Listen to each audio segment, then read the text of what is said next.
Creo que ahora sí me pueden escuchar, ¿no? Sí se puede ver la pantalla también. Sí. Ok. Bueno, pues vamos a empezar. Buenas tardes, compañeros. Buenas tardes, profesor. Mi nombre es Cristian Uchim y voy a exponer el tema de hiperaldosteronismo primario. Pues aquí en esta primera diapositiva tenemos un diagrama muy esquemático que nos da una idea general o una foto en general de lo que podríamos encontrar en esta enfermedad.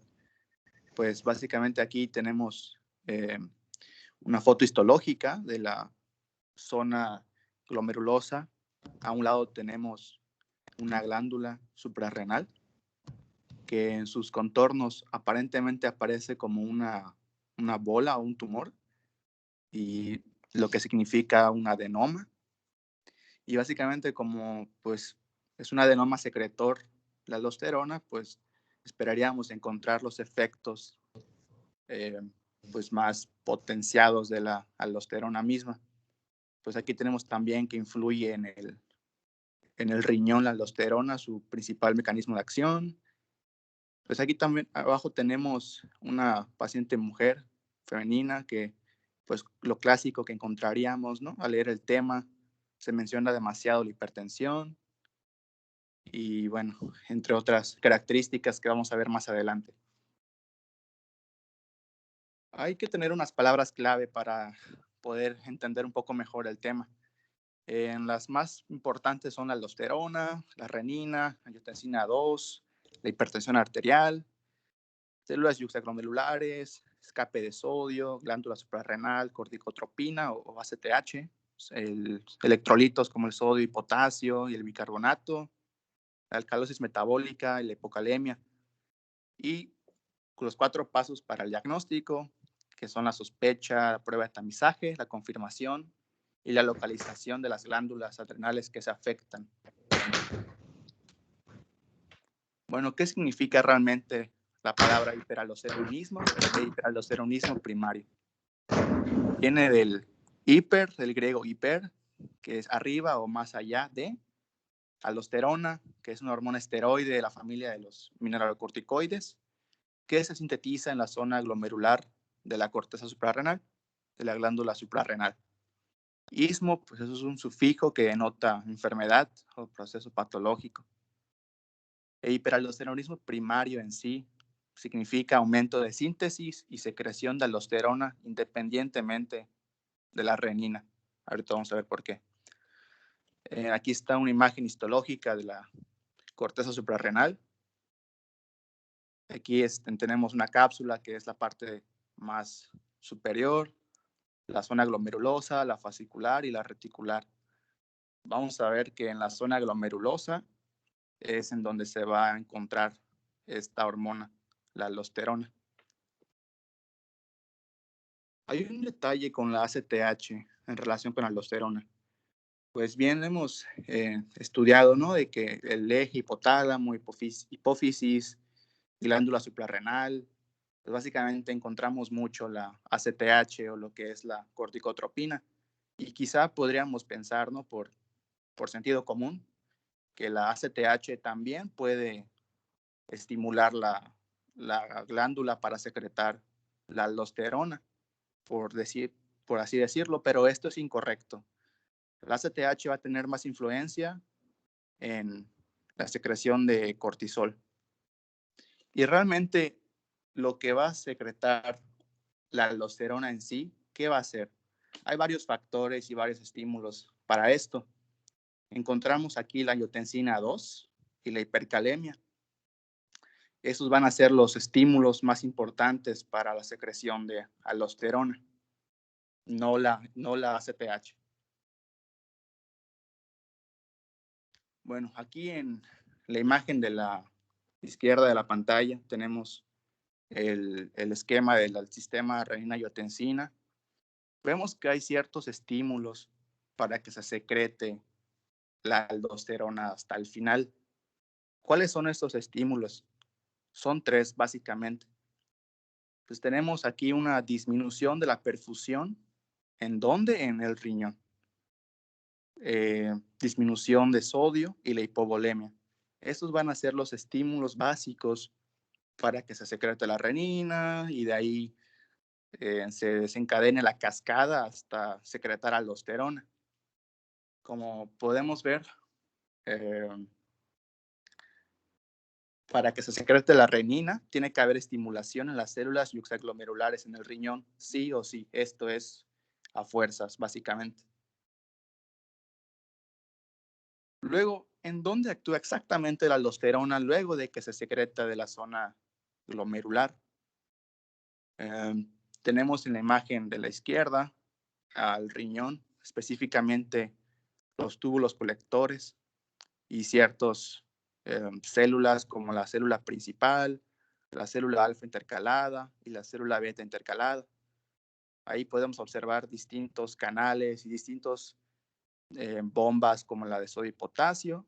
Y en este sentido aquí actuaría la aldosterona y la ADH. En el túbulo colector, ¿qué es lo que hace la aldosterona? Básicamente lo que hace es se intercambia sodio por potasio e hidrogeniones. Por decirlo de otra forma, salen el potasio y el hidrógeno del cuerpo, se orinan y por otra parte entra sodio al cuerpo. Ese es el principal mecanismo. Pero hay otros efectos que tiene la aldosterona aquí. ¿Cuáles son? Pues es que se estimula la bomba de sodio y potasio, sale potasio del cuerpo y entra sodio hacia el cuerpo, aumenta la secreción de potasio, se estimula la conductancia del canal de sodio, ENAC, entra sodio al cuerpo, lo que causa que salga el potasio del cuerpo. Esto es como por inercia, por así decirlo. Me llega mucho sodio y yo respondo secretando potasio. Ese es el efecto como tal. En las células intercalares, ¿qué pasa? Se estimula la secreción de hidrógenos y por lo tanto, si se estimula el intercambio de bicarbonato también por cloro, lo que ocasionaría el siguiente efecto, la alcalosis o la alcalemia. ¿Por qué? Porque entra bicarbonato al cuerpo. Y entonces aquí podríamos concluir los efectos en cuanto a los electrolitos que nos va a ocasionar un aumento de la aldosterona. Ahora sí, entrando un poco más a la clasificación del hiperaldosteronismo, lo podríamos dividir en dos, en primario y secundario. En el primario hay un aumento y secreción de aldosterona, y aquí tiene mucho que ver la glándula suprarrenal, y eso es lo que vamos a enfocarnos hoy. En el secundario, aquí ocurre una estimulación del eje renina-angiotensina, como vimos en el diagrama anterior, por distintos estímulos, y esto es extrasuprarrenal. En cuanto a la clasificación del hiperaldosteronismo primario, lo dividimos en 5 partes. El adenoma productor de aldosterona, el idiopático, el carcinoma adrenocortical, productor de aldosterona, carcinomas productores de cortisol y algunas formas familiares de hiperaldosteronismo. El adenoma productor de aldosterona es conocido también como el síndrome de Cohn. Constituye la forma clásica y la más frecuente, 65% de los casos según el Farreras y 40% según el Harrison. Es más prevalente entre la tercera y quinta década de la vida. Y algunos adenomas presentan secreción de aldosterona en respuesta a ortostatismo. Como podemos ver en las imágenes de la izquierda, vemos una glándula suprarrenal. En uno de sus bordes, pues hay algo que sí llama demasiado la atención, que son como unas bolas o tumores, y estos son los que se denominan adenomas. Y en la imagen de abajo tenemos lo que, pues, un esquema de lo que es la hipotensión ortostática, que cuando uno cambia de posición de sentado a cuando se para, pues disminuye la presión. Explicando un poco la patogénesis, ¿qué ocurre aquí? Alteración del sistema renina-angiotensina-aldosterona, hay hipertensión arterial debido a expansión de volumen, hay hipocalemia, alcalosis metabólica y supresión de la renina plasmática. Ahorita vamos a ver por qué. La renina no tiene nada que ver en la patogénesis, pues básicamente no hay ningún momento en el que participe el riñón en cuanto a la secreción de renina. Por eso explica aquí que la supresión de la renina plasmática es un dato que hay que tener en cuenta. Aquí en esta imagen se ilustra lo que es un poco de la patogénesis del hiperaldosteronismo primario y lo que es el escape de aldosterona. El escape de aldosterona es la razón por la que no hay edema. ¿Y cómo se explica esto básicamente? Pues bueno, aquí en la imagen se divide en dos. Arriba se encuentra el riñón con una glándula suprarrenal arriba. Y dice que puede haber una hiperplasia nodular o un adenoma que se encuentra hiperfuncionando. Entonces va a secretar la aldosterona, ya vimos en dónde, en la zona glomerular, lo que a su vez va a ocasionar los efectos metabólicos que se muestran abajo. Por ejemplo, la disminución del potasio, la reabsorción de la disminución de potasio, la disminución de la reabsorción de hidrógenos y un aumento de la absorción de sodio. Esto a su vez nos va a llevar a una hipocalemia, a una alcalosis metabólica y a una hipertensión debido a un aumento del volumen vascular.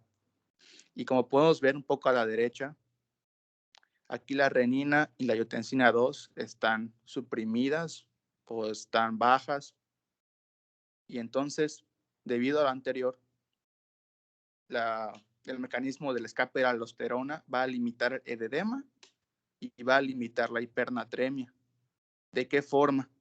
Bueno, pues va a haber un aumento del flujo renal, va a haber un aumento de la tasa de filtrado glomerular y va a haber aumento de la secreción de péptidos natriuréticos atriales, lo que a su vez, al final de cuentas, van a estimular la excreción de sodio y por lo tanto se va a limitar el edema y no va a haber edema.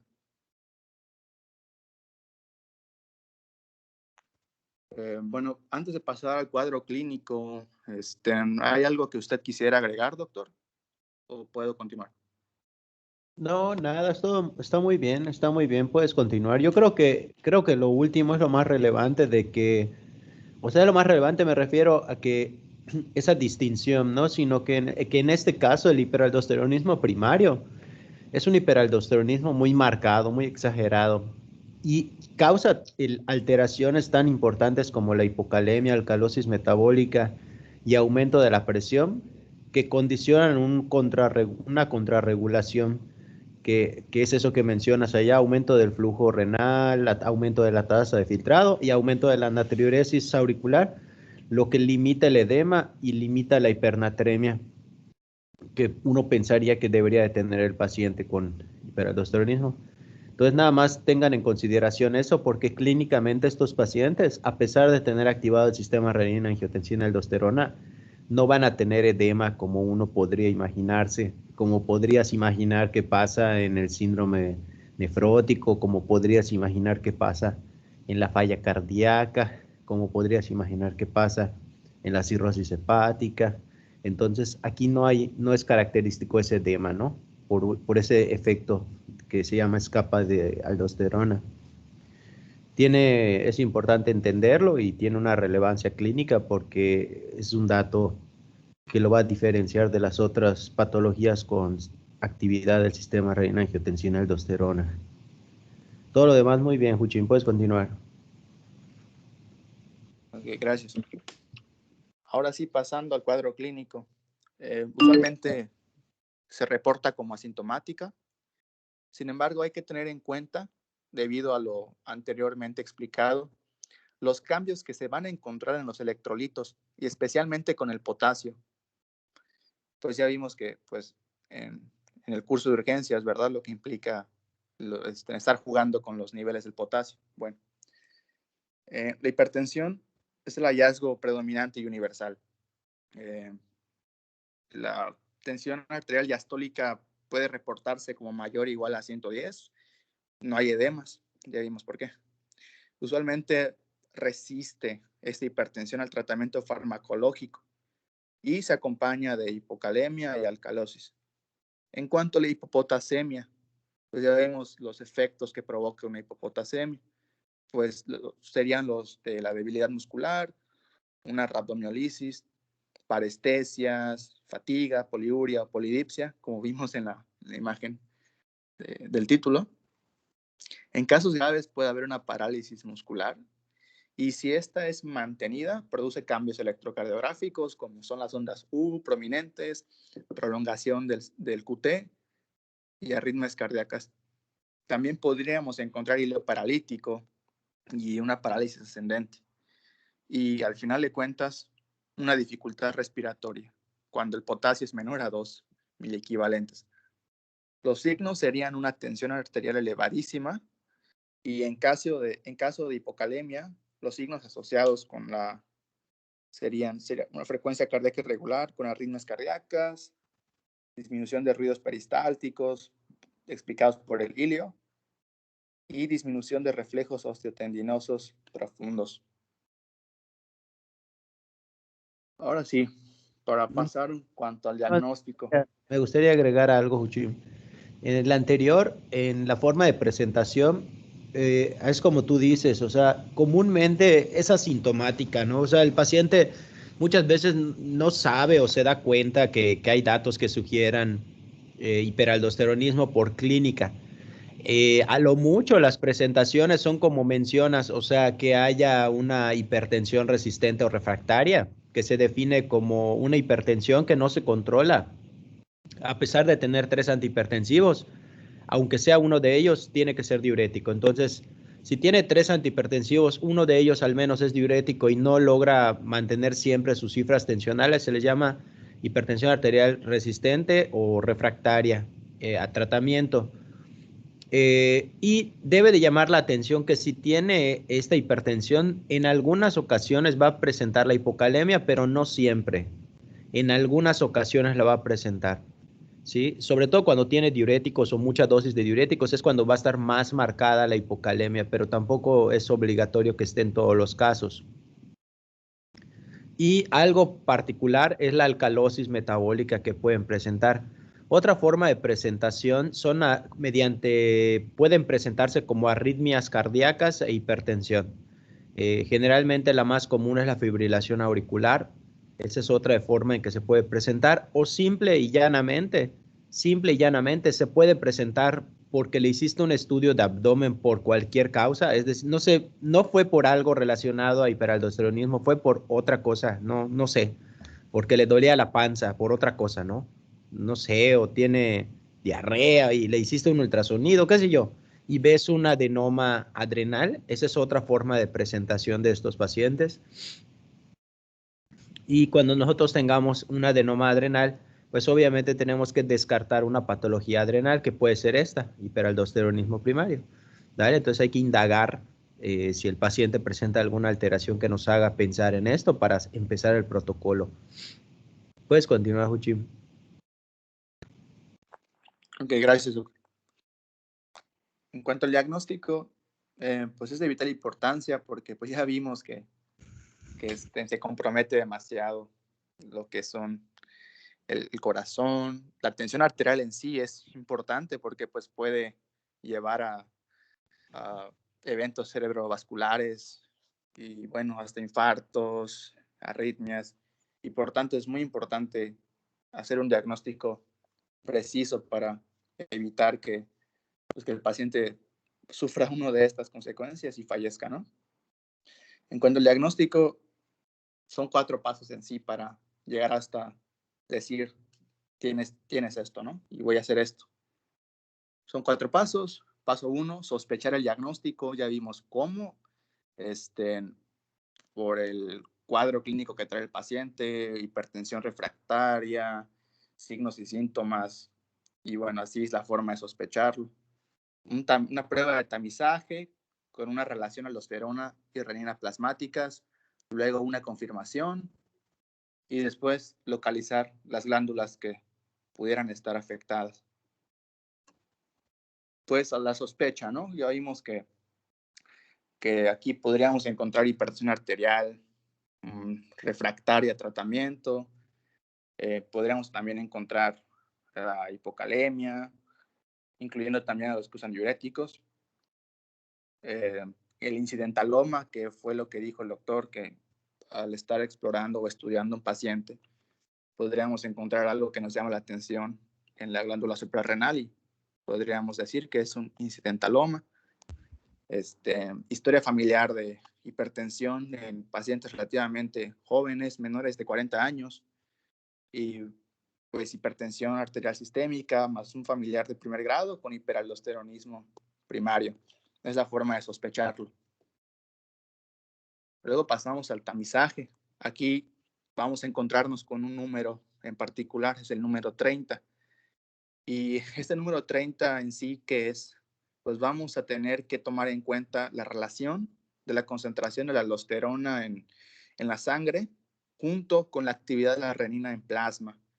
Tenemos en cuenta lo anteriormente mencionado. En este sentido, en esta enfermedad, encontraríamos a la renina disminuida o sin ninguna actividad en plasma. ¿Por qué? Porque la aldosterona es la que toma el control en esta enfermedad, no la renina. Y por tanto podríamos pensar que el numerador de esta fracción estaría en favor a la aldosterona y el denominador estaría disminuido. ¿Por qué? Porque pues la renina no está afectada en ese sentido. Si encontramos que esta fracción, el resultado de esta fracción es mayor a 30, vamos a tener que tomar en cuenta lo siguiente.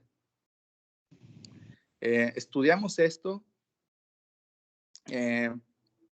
Si estudiamos esto cuando tenemos que corregir la bulimia y la hipocalemia. ¿Por qué? Porque nos puede dar falsos positivos.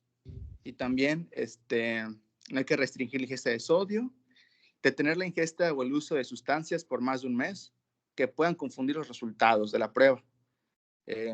Y tomar la muestra de sangre venosa por la mañana en un paciente ambulatorio en posición de sentado.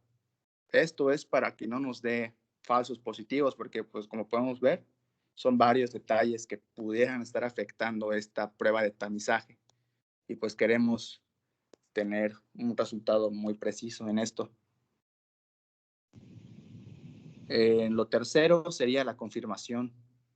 Aquí, ¿en qué consiste básicamente? Pues tendríamos que tratar de suprimir la síntesis de aldosterona con algún estímulo, de acuerdo a la fisiología. ¿Cuáles son estos estímulos o pruebas? Tenemos 4 pruebas. Está la prueba de supresión con la solución salina, la prueba de supresión con la fludrocortisona, la prueba con captopril y la prueba de carga de sal. Aquí podríamos tener en cuenta que la prueba de supresión con solución salina es, obviamente, como su nombre implica, que estarle inyectando al paciente pues una carga de volumen, y con esto podríamos suprimir el eje.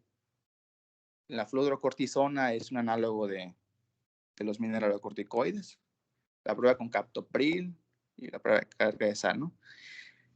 Aquí no hay evidencia de estudios que comparen la mejor precisión entre las pruebas que existen, y esto es la confirmación. Ahora sí, el número 1, la prueba número 1 de supresión con solución salina en sangre. Se miden los niveles de aldosterona después de una infusión de solución salina isotónica, iniciando entre las 8 y 9.30 horas. Se toma la muestra al finalizar la solución salina, es el tiempo cero, y se repite esto a las 4 horas. Aquí menciona que valores mayores o iguales a 10 nanogramos por decilitro confirman el diagnóstico, y valores entre 5 y 10 se consideran indeterminados. Hay un detalle que hay que tener en cuenta, que es en cuanto a los pacientes ancianos o severamente hipertensos o que padezcan de falla cardíaca, porque pues, el estarle dándole mucho volumen sin tener en cuenta esto, pues nos puede llevar a un empeoramiento de las enfermedades o comorbilidades que estos pacientes pudieran tener. La número 2, prueba de supresión con fludrocortisona. Se mide la aldosterona tras 4 días de administración de acetato de fludrocortisona, cloruro de sodio de liberación lenta con dieta alta en sal, potasio de liberación lenta cada 6 horas. para mantener la normocalemia. En un paciente en posición sentado y una falla de la supresión de la aldosterona plasmática con valores mayores a 6 al día 4. Aquí, pues como podemos ver, sí, como que hay que estarle poniendo muchas cosas a estos pacientes y podría ser un poco complejo. Pues tenemos que considerar las horas, el horario, si está sentado, si está acostado y bueno, su complejidad pues sí limita un poco su uso. La número 3 es la prueba con el fármaco. Se mantiene al paciente sentado o parado por 1 hora, se administra el captopril y se mide la acción de la renina plasmática. El fallo en la supresión de la aldosterona plasmática sin cambios en la renina confirman el diagnóstico de hiperaldosteronismo primario. Pues es lógico, ¿no? O sea, porque pues esperaríamos que con este fármaco la aldosterona se suprima, pero aquí no ocurre. Aquí falla en la supresión. Y bueno, la renina pues también nos daría otra pista, ¿no? Se asocia también a numerosos resultados falsos negativos. La última prueba, que es con la carga de sal, se administra por vía oral 6 gramos por día de cloruro de sodio por 3 días. Posteriormente se mide el nivel de aldosterona en orina. Aquí hay que tener en cuenta que hay que proporcionar suplementos de potasio para mantener la normocalemia. Luego, la aldosterona urinaria se recolectaría en 24 horas y si nos da una cifra mayor a 12 microgramos por día en el tercer día, sería altamente sugestiva de aldosteronismo primario. Hay contraindicaciones para esta prueba.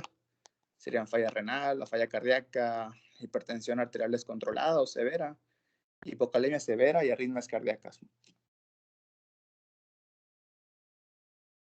¿Algo que quiera agregar, doctor, o puedo continuar?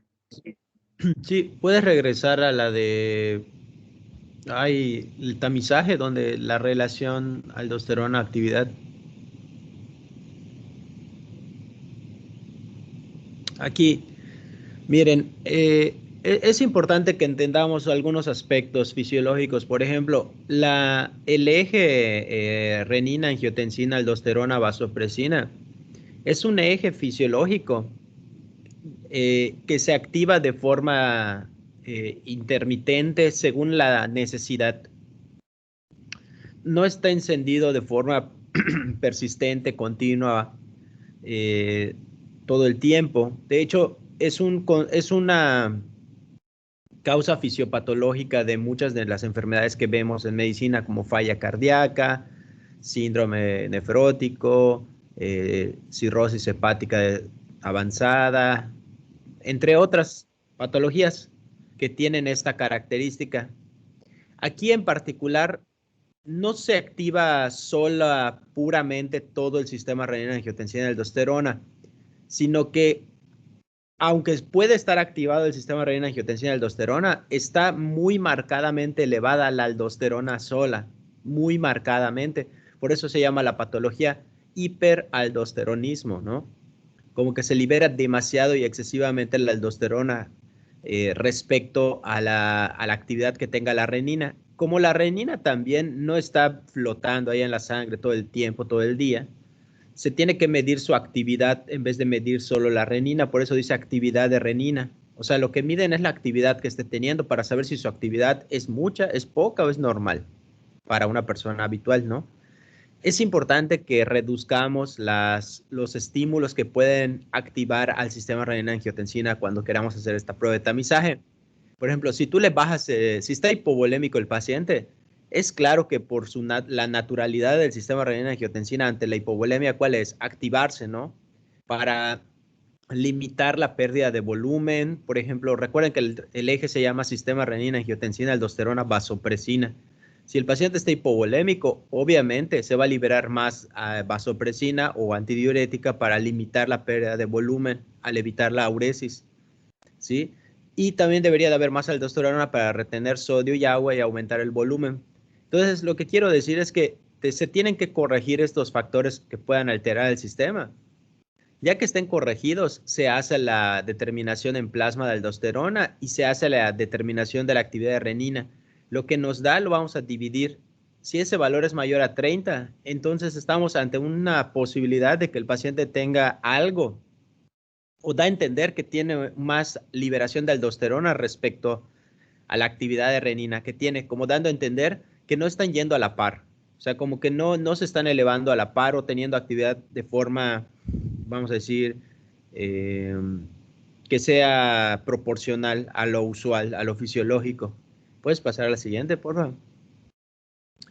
Y en la prueba de confirmación se tiene que confirmar por lo que ya expliqué. Son tanto los estímulos y factores que intervienen en la activación del sistema renina-angiotensina-aldosterona que con lo anterior solo hacemos un tamizaje, porque lo único que hiciste fue corregir algunos factores, evitar que esté hipovolémico, evitar que tenga hipocalemia, entre otras cosas.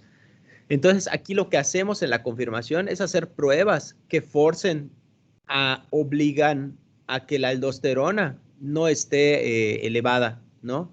O sea, que tú hagas algo, una acción que de verdad force a que no esté elevada la aldosterona, o sea, que el sistema se tenga que desactivar o disminuir su función de forma fisiológica. Y eso lo hacemos utilizando algunas cosas. Por ejemplo, si tú le metes un montón de volumen al paciente, tendría que mitigar o apagar al sistema renina-angiotensina-aldosterona. Lo mitiga. Igual, si tú le das más aldosterona, lo debe de mitigar. El captopril debe de inhibir a la renina y debe de apagar la conversión a angiotensina 2, etcétera. La carga de sal, todo esto, ¿no? Generalmente se puede utilizar una de estas, ¿sí? No se evidencia que haya mejorías si utilizamos dos. Algunas literaturas te dicen que uses dos. Bueno, si el caso es muy sospechoso, basta con una, ¿no? Entonces, esto es para confirmar que de verdad tenga un hiperaldosteronismo el paciente, porque aquí estás haciendo hasta acciones para que se apague el sistema o disminuya su actividad del sistema. Entonces, si no disminuye y cumple los criterios que ya mencionó Huchim, de que la aldosterona sigue elevada, que no sé qué, todo eso, quiere decir que ya estuvo, si tienes un hiperaldosteronismo primario, y lo que va a seguir a esto, ya puedes pasar a la que te quedaste, es la localización de por qué o dónde está afectada, de dónde está surgiendo esa aldosterona, ¿no? Que es lo que va a mencionar su compañero. Puedes continuar. Gracias. Pues bueno, estén aquí. El punto número 4, localización, estudios de imagen. Pues tenemos en mente que existe un adenoma en una glándula suprarrenal. Son dos, ¿verdad? Podríamos encontrarla en una o podríamos encontrarla en las dos. Este es el fin de este punto número 4. Tenemos la tomografía axial computada y la resonancia magnética. En la TAC se podrían observar adenomas mayores a 2 centímetros, carcinomas adrenales productores de aldosterona de hasta 4 centímetros. Sin embargo, es poco útil para detectar adenomas más pequeños. En cuanto a la resonancia magnética, no hay ventaja sobre la TAC. Sin embargo, su principal desventaja es que no se pueden determinar si la hipersecreción de aldosterona es uni o bilateral.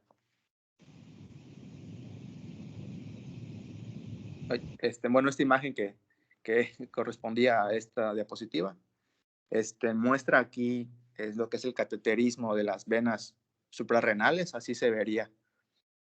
Nada más se las muestro para que tengan en cuenta lo que viene a continuación. Lo que significa muestra de sangre venosa adrenal, era esto que veíamos aquí. Con el cateterismo, es el estudio de elección para diferenciar la patología unilateral de la bilateral, así como para dirigir el tratamiento. Pues aquí se toma la muestra del adenoma de la glándula suprarrenal, a ver cuál es la que está produciendo mayor concentración de la aldosterona, y se realiza en todo aquel con diagnóstico confirmado de hiperaldosteronismo primario. Sin embargo, hay ciertas excepciones, entre las cuales están pacientes menores de 40 años con imagen evidente del nódulo unilateral por TAC o resonancia magnética, o sea, es evidente que ya lo tienes y no hay necesidad de hacer esto. En pacientes ancianos con múltiples comorbilidades en las que el riesgo supera el beneficio y pacientes con sospecha de carcinoma adrenocortical. Hay otros estudios que se mencionan aquí. Es la prueba genética usando el Salter Plot o PCR para detectar la presencia del ADN, si está mutado en cuanto a los kilobases, etc. Y en la imagen de la esquina de la izquierda, en la parte de abajo, pues está una flecha que marca que hay algo arriba del riñón en la glándula suprarrenal. Aquí es para recordar lo que había mencionado el doctor sobre la relación de la aldosterona plasmática en contra de la renina. En hiperaldosteronismo primario, esa relación siempre va a estar elevada, siempre. Como habíamos explicado en el numerador, el valor de la aldosterona va a ser demasiado alta y en el denominador la renina va a estar muy baja. Sin embargo, aquí también en esta misma tabla se menciona lo que es el hiperaldosteronismo secundario. Aquí esa relación va a estar normal. ¿Por qué? Porque van a ser otros estímulos que conlleven al hiperaldosteronismo secundario, como su nombre implica. O sea, la síntesis de aldosterona va a estar afectada por algo que no es un adenoma. Aquí también se menciona lo que es la carga de sal, la prueba oral y la infusión con solución salina. Y bueno, pasamos a la siguiente. Esta tabla te menciona algunos fármacos que juegan con este eje de la sistema angiotensina-aldosterona y algunos efectos que tienen en estas proteínas o en estas sustancias. Hay que considerar algunos, por ejemplo, los beta bloqueadores alfa 1 y antagonistas de calcio. ¿Para qué? Pues básicamente, cuando estamos estudiando a estos pacientes, para disminuir la probabilidad de falsos positivos y también para mantener el tratamiento, si es que lo tenían, para su hipertensión, pues tendríamos que darles estos de aquí, especialmente los antagonistas de calcio y los bloqueadores alfa 1. ¿Por qué? Porque, como en esta tabla menciona, el efecto de la aldosterona y en la renina y posteriormente en la razón de la aldosterona entre la renina no se ven afectadas y por tanto es muy útil en estos casos. ¿Algo que más que quiera agregar, doctor, o puedo seguir? Sí, puedes mostrar el algoritmo que pusiste en donde dice localización, en la anterior. Miren, vean el algoritmo que dice allá, que pone el Amir, te dice aldosterona y te dice se suprime o no se suprime, ¿no?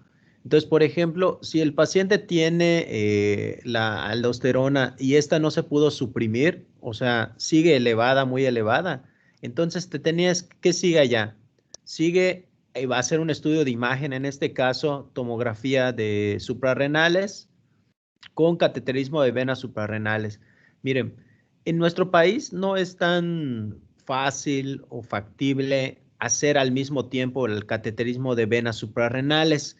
Generalmente tenemos que ir por pasos, no, porque ahí te lo ponen como al mismo tiempo, TAC y cateterismo de venas adrenales, sería lo ideal. Pero a veces no lo tenemos y tenemos que hacer solo el estudio de imagen. Y pues es lo que decía Juchim, o sea, si es una persona joven, tiene hipertensión, fibrilación auricular, está jovencito, le hiciste las pruebas, le hiciste la aldosterona entre actividad de renina está aumentado, le hiciste una prueba confirmatoria, la aldosterona no la suprimiste, o sea, sigue elevada. Entonces le haces la TAC y si ves una bola, pues ya está, ya estuvo, ya no le busques, no le hagas más, no trates más, ya estuvo, esa es la causa para fines prácticos. Si tiene características en la imagen sugerentes de un cáncer adrenal, que se ve deforme la imagen, que capta, que tiene vascularidad, cosas que sugieran cáncer, también no es necesario hacer el cateterismo de venas suprarrenales, nada más le quitan toda la glándula adrenal del paciente porque tiene datos imagenológicos característicos o relacionados a cáncer. Si está muy viejito, obvio tampoco le vas a hacer cateterismo porque puede ser peligroso para el paciente ancianito y ya está. Si no ves nada, ahí es cuando estás en un problema, ¿no? Si tú le haces la tomografía y no ves nada, que es factible por lo que está diciendo Huchim, o sea, a veces son tan pequeños los adenomas que no se ven, o en su defecto no es un adenoma, es una hiperplasia adrenal, y la hiperplasia adrenal lamentablemente no tiene un tipo de imagen característico. Entonces el pedo está en que, chingas, entonces si la hiperplasia adrenal no me da un dato de imagen que yo pueda distinguir, ¿qué hago? Por eso dice siempre hacer cateterismo. El cateterismo va a hacer que te puedas decir si hay una predominancia de una de las adrenales que libere mucha aldosterona, porque de donde se libere mucha aldosterona, esa la tienes que quitar y dejarla buena, ¿no? Entonces, para eso son el cateterismo de venas suprarrenales. Lo ideal es que se haga siempre, pero pues no lo tenemos en nuestro país.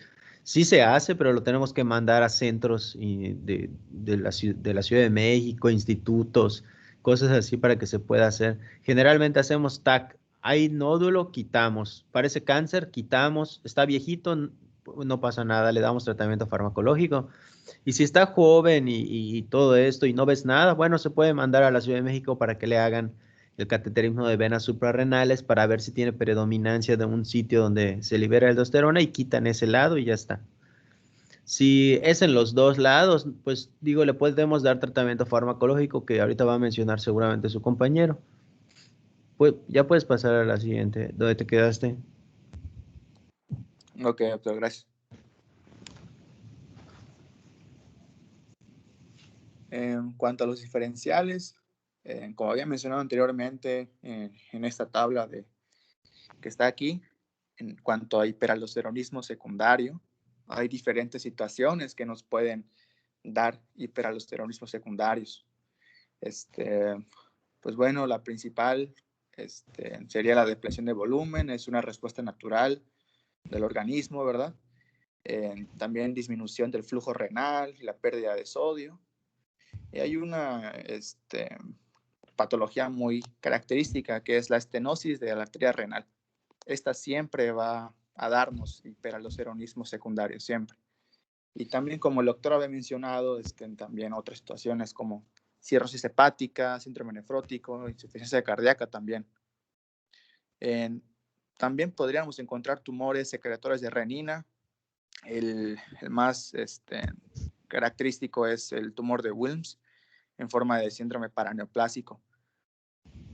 Nefropatía pierde sal y bueno, hay otras enfermedades que pudieran darnos estos cambios en los electrolitos, como es el síndrome de Lidl, que es un trastorno familiar caracterizado por hipertensión, hipopotasemia y concentraciones bajas de aldosterona y de renina. Bueno, ahí tendrías que considerar esto.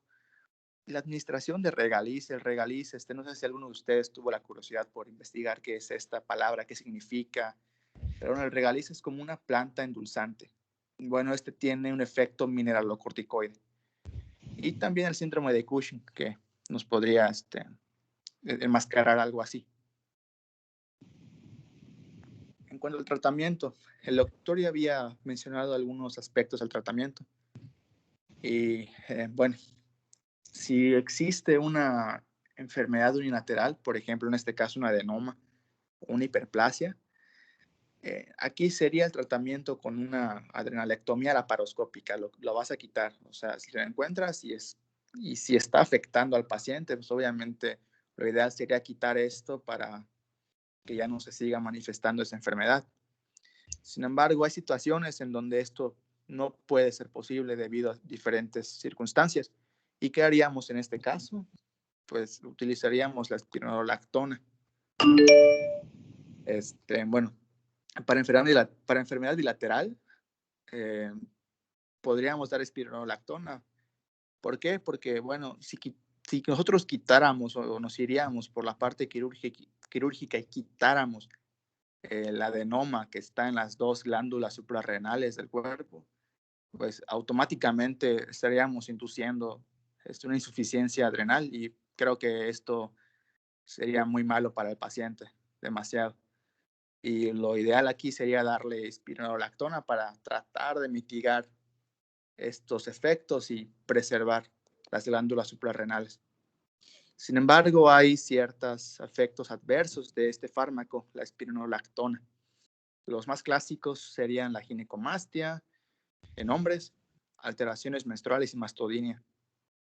Hay otra alternativa que se llama plerrenona, que también es antagonistas de aldosterona, pero sin estos efectos adversos marcados. Vamos a la siguiente. Y bueno, ya básicamente sería todo en cuanto al tratamiento. O lo quitas con cirugía o das tratamiento farmacológico. De eso se trata, básicamente. ¿Algo más que quiera agregar, doctor, para pasar al caso clínico? No, no puedes continuar el tratamiento, pues es muy claro, ¿no? Si ves algo, un nódulo o un cáncer de una adrenal, la quitas. Si no puedes quitarlas, le das tratamiento farmacológico. Está bien, puedes continuar. Ok, gracias. Bueno, pues pasamos al caso clínico. Pues se trata de un hombre de 40 años de edad. Es referido al Hospital Orán con hipertensión arterial sistémica, con control inadecuado y sin haberse identificado causas secundarias en valoraciones previas. Inicialmente fue tratado con captopril 50 miligramos cada 8 horas, metoprolol 100 miligramos cada 8 horas, amlodipino 10 miligramos cada 12 horas, e hidroclorotiazida 25 miligramos cada 24 horas. Teniendo en cuenta esta imagen clínica, ¿en qué te importaría saber de este paciente? ¿Alguien que quisiera responder? Sí, vi que mi compañero Esteban alzó la mano. Sí, ¿qué quieres decir, Esteban? Bueno, Cristian, pues ahorita debido a la edad del paciente que tiene 40 años, pues me interesaría saber antecedentes, por ejemplo, si tiene un familiar de primer grado que tenga diagnosticada esta enfermedad o algún familiar que haya muerto por alguna causa cardíaca antes de los 40 años. Ok, muy bien. ¿Alguien más que quisiera aportar algo? Ok, adelante, Alfonso. Si tiene buena adherencia al tratamiento. Ok, muy bien. ¿Alguien más? Pues una última persona para poder seguir. Edgar. Pues destacar que lo que menciona el doctor sobre la resistencia a los 3 medicamentos y que uno es diurético. Ok, muy bien. Bueno, pues sí, efectivamente es básicamente lo que ustedes dijeron. Y bueno, sigamos con el siguiente. En los estudios de laboratorio se reportó lo siguiente: un potasio plasmático muy bajo, sodio en valores normales, una gasometría arterial con alcalosis metabólica con un pH de 7.49 y bicarbonato de 28. Aquí, con base en esto, ¿cuál sería la sospecha diagnóstica? ¿Alguien quisiera decir algo?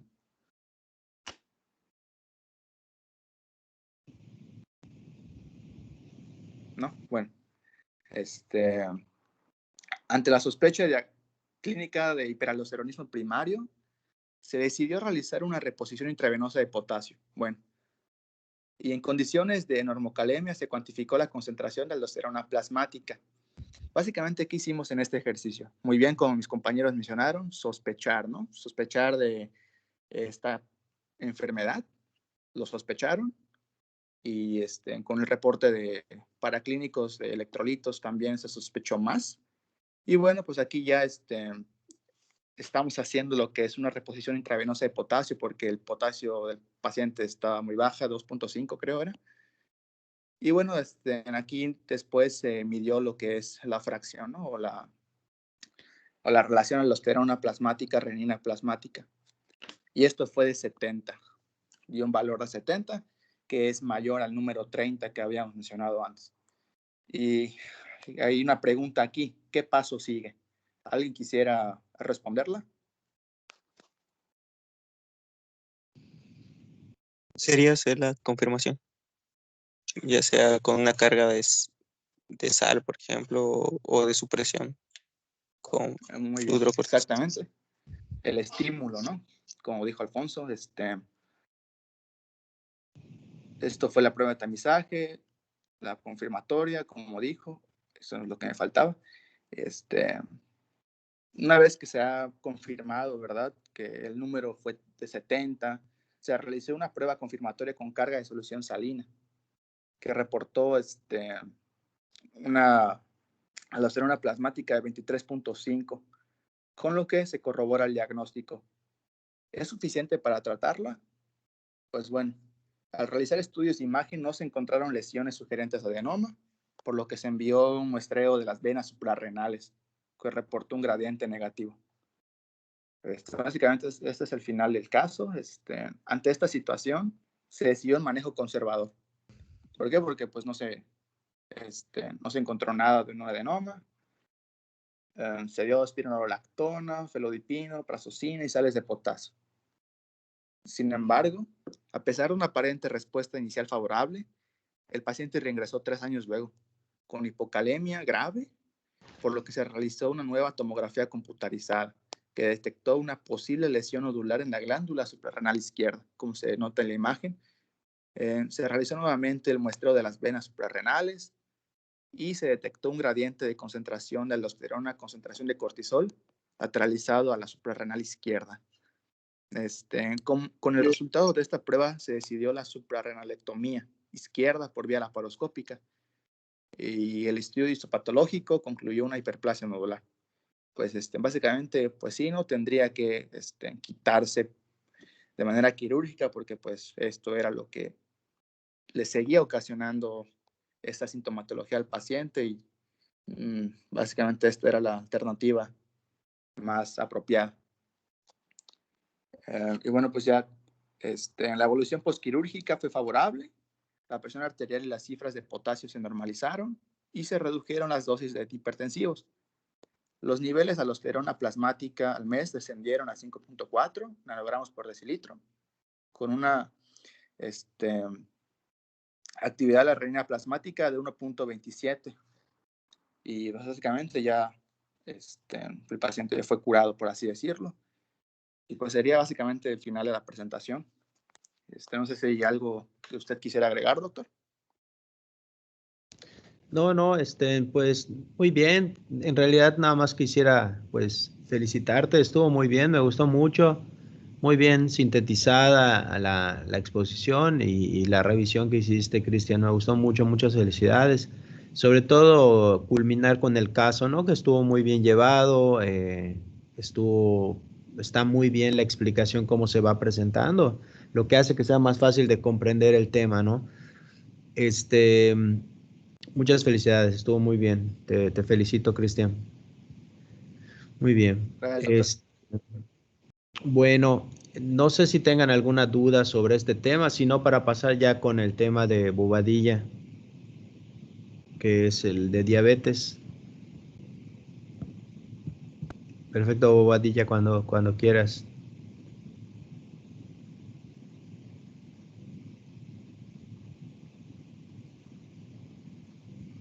Bueno, ¿ya se ve la pantalla?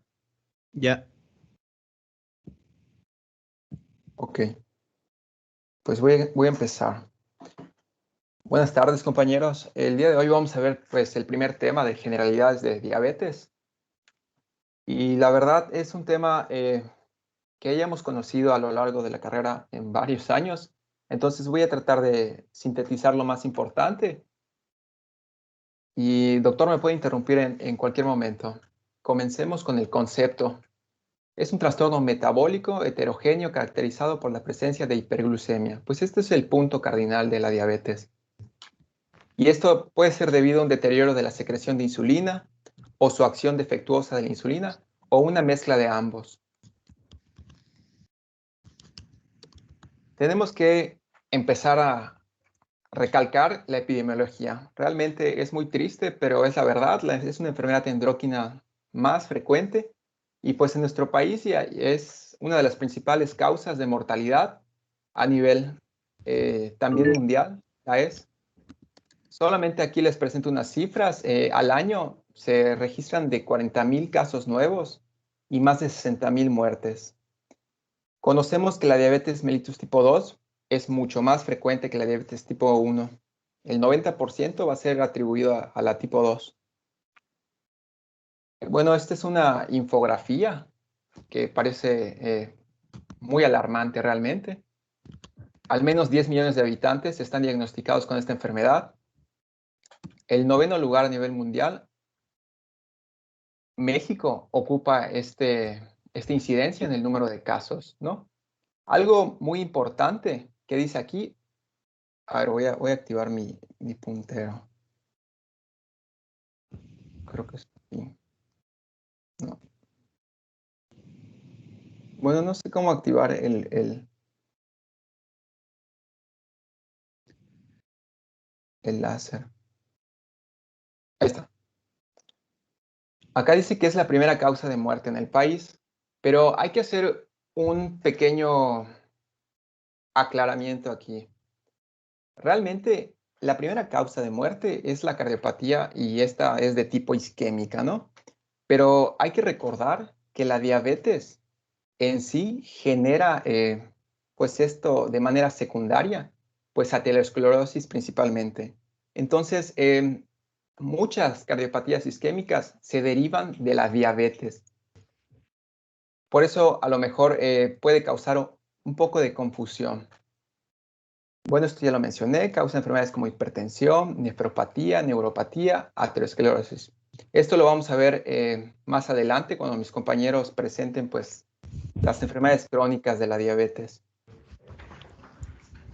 Un montón del presupuesto se gasta en esta enfermedad, 8.835 millones, que es aproximadamente el 34% de la OMS. Y ya para terminar, el 56% está muy mal controlado y el 38.4% está mal controlado.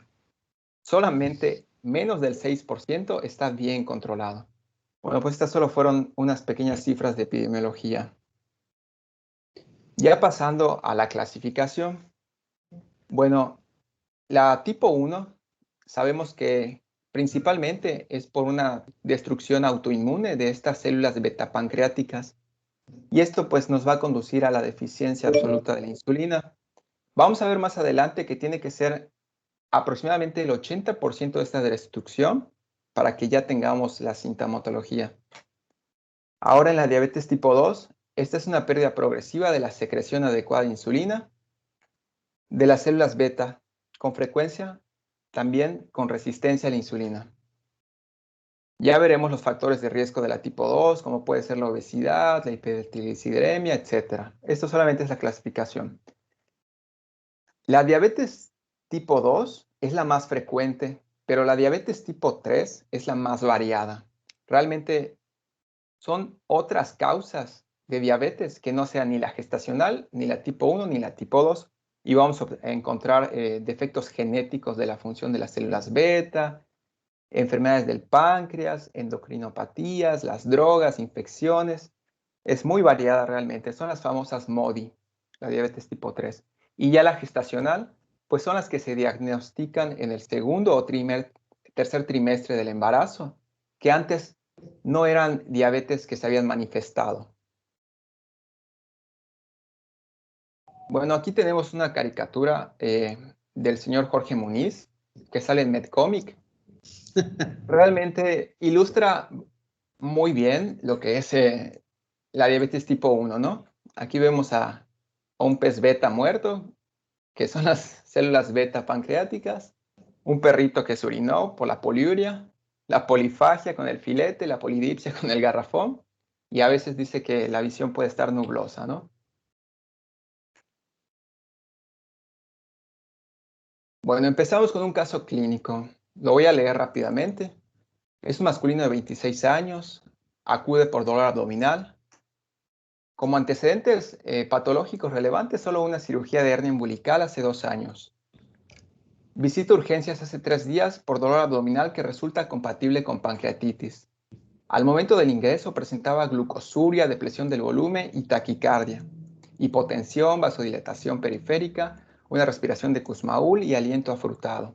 Refiere un cuadro clínico desde hace 2 meses de evolución caracterizado por poliuria, polidipsia, polifagia y un mareo post-ingesta de carbohidratos, una visión borrosa, fatiga muscular persistente. La tensión arterial 110/80, la frecuencia cardíaca 84, la respiratoria 19, el peso 60 y la altura 1,69. Realmente en la exploración física nada relevante, es normocéfalo, mucosas hidratadas. Y bueno, lo relevante podría ser la neuropatía con ceguera bilateral. Y ya los laboratorios, bicarbonato de 9, pH de 7.1, cetonas séricas positivas, hemoglobina de 6.7 y una prueba de tolerancia oral a la glucosa de 210. No sé si alguien me quiere decir qué tipo de diabetes es y cuál sería el diagnóstico más probable. No veo las manitas, así que solo activen el micrófono al que quiera participar.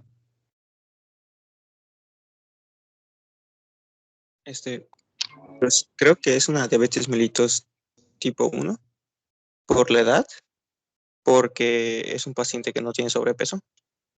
Además de que diría que tiene algunos datos de cetoacidosis, lo cual pues es una de las formas en las que debuta una diabetes mellitus tipo 1. Muy bien, Alfonso. Realmente esa es la respuesta. Tú lo has dicho, por la edad y por la presentación, pues es una diabetes tipo 1. Y quizá podemos inferir que está debutando con una cetoacidosis diabética. Muy bien.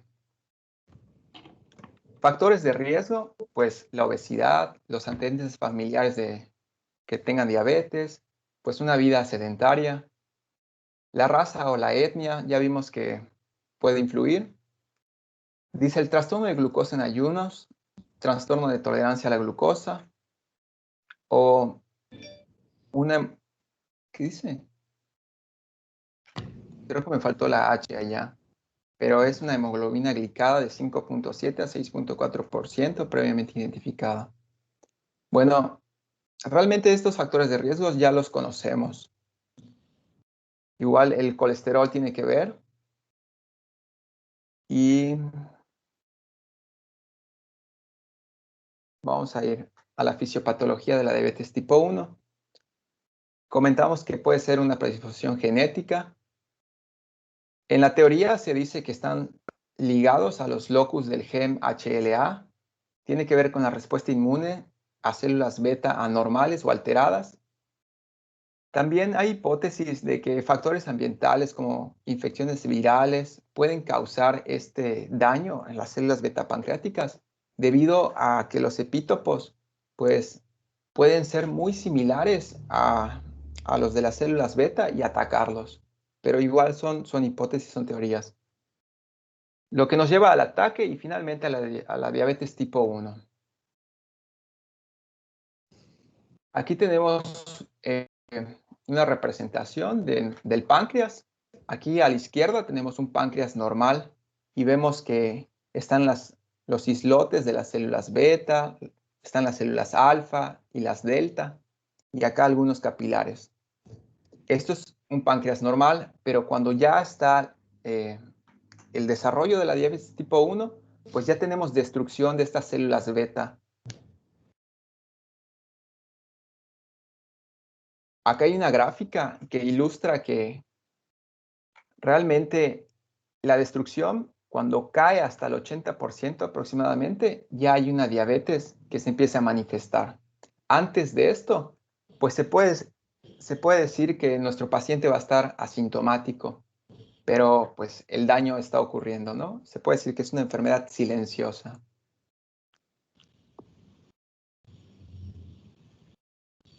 Bueno, esto ya lo comentamos, es rápidamente, sale en el Harrison, la fisiopatogenia de la diabetes tipo 2. La obesidad influye, ya que este genera un estado de inflamación, por así decirlo.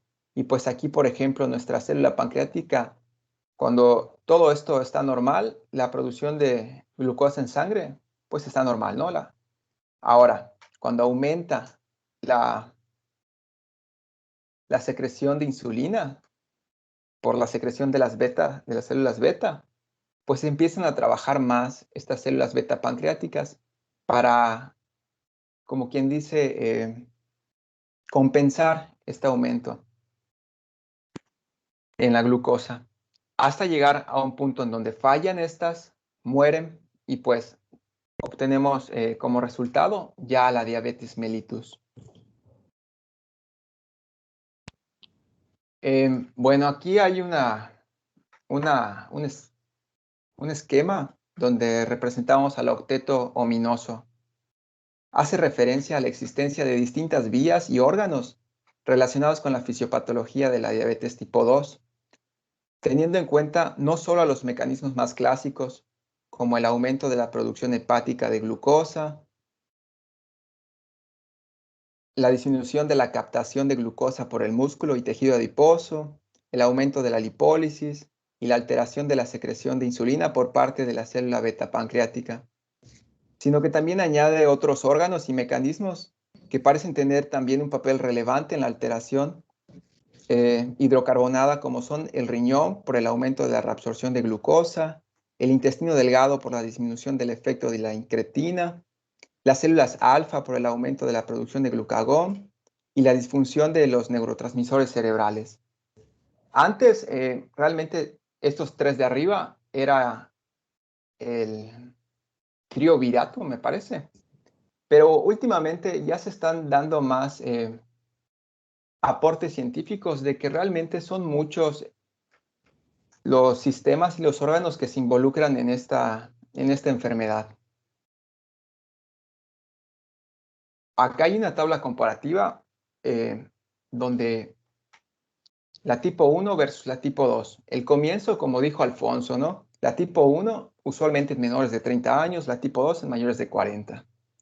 Ya hablamos de la epidemiología, pero es tradicionalmente más común en poblaciones europeas, la tipo 1, y la tipo 2, más común en la raza afroamericana, hispanos, aborígenes, asiáticos. No sé qué es un aborigen. ¿Alguien lo sabe? La verdad no lo sé. No, solo lo puse, pero no sé qué es un aborigen. Etiología. La tipo 1 es autoinmune y la tipo 2, pues ya vemos que es multifactorial. La genética, pues esto igual. Ya lo hablamos que está ligado al gen HLA, etcétera. No voy a hablar de toda la tabla porque pues no les quiero quitar el tiempo, pero se los resumo aquí básicamente. Anticuerpos, ya hablamos de esto. Factores de riesgo, también. La complexión corporal, bueno, aquí voy a hablar un poquito. La tipo 1 se va a presentar generalmente en personas delgadas o normales, ¿no? Digo generalmente porque ahorita la obesidad es una epidemia. Realmente México sufre mucha obesidad y esto no se va a cumplir necesariamente. En cambio, la tipo 2 sí está más ligada a las personas con sobrepeso y obesidad. El tratamiento lo vamos a ver más adelante, pero pues ya saben que la tipo 1 tiene que ser con insulina y la tipo 2, primeramente vamos a hablar de los cambios de estilo de vida, las dietas, luego la Medfo. Esto lo vamos a ver más adelante, más a fondo, pero en este cuadro pues ya se los empiezo a presentar. Me gustaría agregar algo, Badilla. En la anterior diapo, también es importante que mencionemos que los anticuerpos en la tipo 1 son muy importantes. De hecho, son muy relevantes en lo referente a su confirmación del diagnóstico. Dale, por ejemplo, la presencia de los anticuerpos ahí lo dice, contra el ácido glucotámico descarboxilasa o la presencia de anticuerpos contra insulina. Todo esto es importante, dale, para poder confirmar el diagnóstico de una diabetes mellitus tipo 1, algo que obviamente pasamos por alto porque no tiene razón de ser en la diabetes mellitus tipo 2, dale, nada más es importante mencionarlo. Eso y en la anterior diapo, que la que tiene más asociación genética es la diabetes mellitus tipo 2, dale. Por eso dice allá, la concordancia de gemelos monocigóticos es del 70 al 90%. Uno pensaría, ¿verdad? Uno pensaría que es más probable que te dé diabetes si tu familiar tiene diabetes tipo 1, pero no. La realidad es la que tiene mayor impacto genético y herencia, es la tipo 2. Dale nada más para que tengan eso. Y además el hecho de que se puede asociar con otras patologías autoinmunes, ya que la fisiopatología de la tipo 1 es autoinmune, se tiene que descartar otras patologías autoinmunes en el paciente diabético tipo 1. Por ejemplo, cuando tú diagnosticas un paciente con diabético tipo 1, tienes que descartar tiroiditis de Hashimoto, tienes que descartar anemia perniciosa, tienes que descartar insuficiencia adrenal autoinmune, tienes que descartar síndrome poliglandular, tienes que descartar cuando se hace el diagnóstico de la diabetes tipo 1. Puedes continuar. Gracias, doctor. Bueno, continuemos. Complicaciones agudas, principalmente la cetoacidosis se va a dar en la tipo 1 y el estado hiperosmolar hiperglucémico en la tipo 2. Pero estas son las complicaciones ya más agudas y más severas que pueden dar estas crisis de hiperglucemia. Bueno, esto ya lo mencionó el doctor, de los anticuerpos en la tipo 1. Y a la tipo 2, pues principalmente lo vamos a sospechar examinando a las personas con factores de riesgo. En la clínica, pues esto ya lo vimos, las 3 Ps. Bueno, en realidad son 4. Poliuria, polidipsia, polifagia y pérdida de peso. También van a presentar fatiga, debilidad, visión borrosa, infecciones superficiales frecuentes y una mala cicatrización. Y aquí tenemos que la acantosis nigrans se puede presentar igual como un dato clínico. Bueno, acá un pequeño ejercicio. Son casos muy pequeños, nada más para que entrenemos y decir si es diabetes o no es diabetes. Solo para aclarar, pues todos están en ayunas. El primero, femenino de 25 años, asintomática, sin antecedentes, con glicemia plasmática en ayuno de 199. ¿Tiene diabetes o no? Cualquiera puede participar. No veo las... El primero diré que no. Perfecto, no tiene. ¿Por qué no tiene? Porque pues no sabe, no, según para clasificarla tienes que ser 2 mínimo, ¿no? Correcto, Pedro. Ese es una parte de los criterios diagnósticos que vamos a ver más adelante. ¡Ay! Chale, ya les di el segundo, ¿no? Pero era un masculino de 20 años, asintomático, sin antecedentes, con glicemia plasmática en ayunas de 151 el día 11 de este mes y hemoglobina glucosilada de 6.8 el día 17, ¿no? Sí tiene, ya les di la respuesta, porque realmente son 2 pruebas que cumplen, son parte del criterio diagnóstico, ¿no? Una prueba plasmática y la hemoglobina glucosilada, que supera el valor de 6.5. Y de hecho, el periodo que se hizo es de 6 días, entonces cumple los criterios. Entonces sí tiene. El siguiente, femenino de 32 años, refiere poliuria y polidipsia, sin antecedentes, con una glucemia al azar, con ayuno de 8 horas de 201. ¿Tiene o no tiene? Según yo recuerdo, creo que sí, ¿no? Porque es síntomas clásicos más una glucemia mayor a 200, según yo. Perfecto. Muy bien, Pedro. Y ya el último, masculino de 19 años, asintomático, sin antecedentes, con una glucemia capilar de 220 el día de ayer. Acude el día de hoy con una glucosa en plasma en ayunas de 205. ¿Tiene o no tiene diabetes?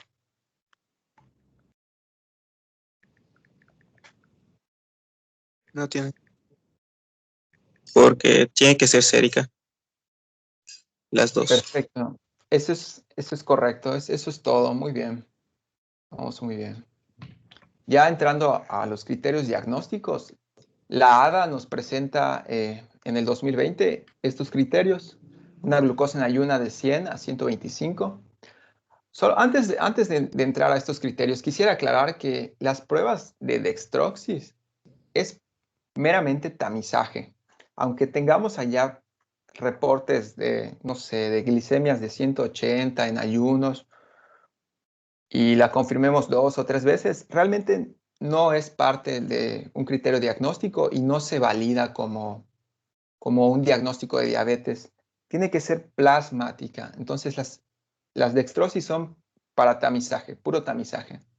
Claro que tenemos que ver el contexto, ¿no? En hospital y no sé, en las UMFs podemos aplicar estos diagnósticos, estos criterios diagnósticos, pero cuando estemos en el servicio social, en algún pueblito o muy lejos de lo que es a veces a los servicios de laboratorio, tenemos que tener en cuenta que tenemos que ser más flexibles porque quizá nuestro paciente no tenga la facilidad de ir a tomarse una prueba en plasma y tenemos que validar a las de tamizaje y empezar a tratarlos porque quizá es muy poco factible que nuestros pacientes realmente vayan a hacerse las pruebas en plasma. Pero, en fin, los criterios diagnósticos son estos. Plasmáticos, glucosa en ayuna de 100 a 125 o dice una glucosa plasmática a las 2 horas de 140 a 199 durante la prueba oral de tolerancia a la glucosa. Y esta se realiza con una carga de 75 gramos de glucosa disuelta en agua o una hemoglobina glucosilada de 5.7 a 6.4. Realmente estos son los criterios. Con cualquiera lo tienes que repetir 2 veces o puedes hacer una combinación de cualquiera de estos. Puede ser una glucosa en ayuno y además una hemoglobina glucosilada, pero tienen que ser 2. En un periodo no muy, dice la bibliografía que en un periodo no muy largo, no tiene que pasar mucho tiempo que las realices. A ver, acá abajo dice criterios diagnósticos para diabetes mellitus. Esto ya lo habíamos visto anteriormente. Si tienes síntomas de diabetes, como poluria, polidipsia, polifagia, y además una concentración en sangre arriba de 200, ya igual, cumple el criterio. Este criterio igual ya lo vimos, igual ya lo vimos. Bueno, ya está básicamente, ya lo vimos todo.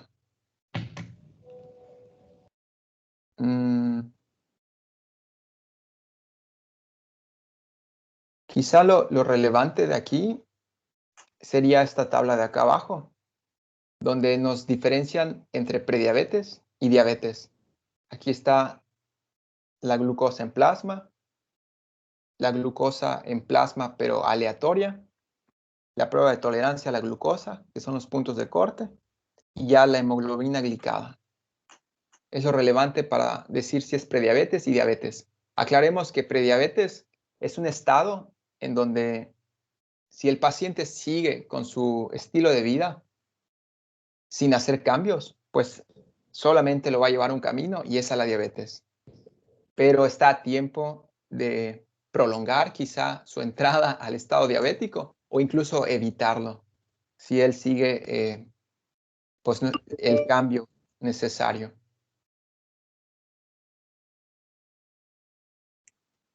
Criterios diagnósticos para la diabetes tipo 1, esto ya lo había dicho el doctor. El más frecuente es el GADA o el GAT. No sé cómo se pronuncia, pero estaba leyendo que para que se les haga más fácil cuál es el más frecuente o el más bueno, GAT rima con good, que significa bueno, entonces este es el más frecuente. Anticuerpos, antiglutamato, descarboxilasa. Pero igual podemos encontrar estos. Anticuerpos antiislotes, anticuerpos antiinsulinas, anticuerpos antitirosina fosfatasa, etc. Igual esto es parte de los criterios. La cetosis o cetonuria puede estar presente o no estar. La poluria, la polidipsia. la pérdida de peso o un índice de masa corporal menor a 25 kilogramos sobre metro cuadrado. Estos antecedentes personales o familiares pues tienen una fuerte asociación, tienen un inicio rápido de síntomas y dice que la detección de anticuerpos puede detectarse desde la fase prodrómica. Creo que esto lo podemos... Bueno, esto relativamente es algo reciente, ¿no? Los diagnósticos de las tipo 3 o las tipo MODY, que tiene que ver que diabetes, por lo menos en 2 o 3 generaciones anteriores, edad de diagnóstico menor a los 25 años, por lo menos en 2 o 3 miembros, diabetes mellitus a menudo con hiperglucemia leve, estable, sin cetosis. Las tipo 3, les digo, son muy variadas, va a depender. Tenemos todos estos tipos. Estas no las vamos a abordar en esta exposición porque no acabaríamos. Pero pues son cualquier tipo de diabetes que no se explique por la tipo 1, la tipo 2 o la gestacional. Entonces son muchas. Incluso hay dolores de cabeza, que hay diabetes que no van a presentar anticuerpos, no podemos medir anticuerpos y tiene diabetes y no es ni por tipo 2 ni por tipo 1. Entonces, las tipo 3 son muy, muy, muy variadas, muy, muy amplias. Entrando ya al tratamiento, pues la dieta y el cambio del estilo de vida es nuestro pilar para empezar. Esto no lo voy a leer, pero realmente tiene que ver con no consumir grasas, el ejercicio, dejar de fumar, o sea, todo lo que ya conocemos tiene que estar incluido en el tratamiento. Por eso nuestro paciente de preferencia tiene que recibir un asesoramiento por parte de un nutriólogo, por parte de psicología, para empezar a hacer, para prepararlo para estos cambios de estilo de vida y dieta.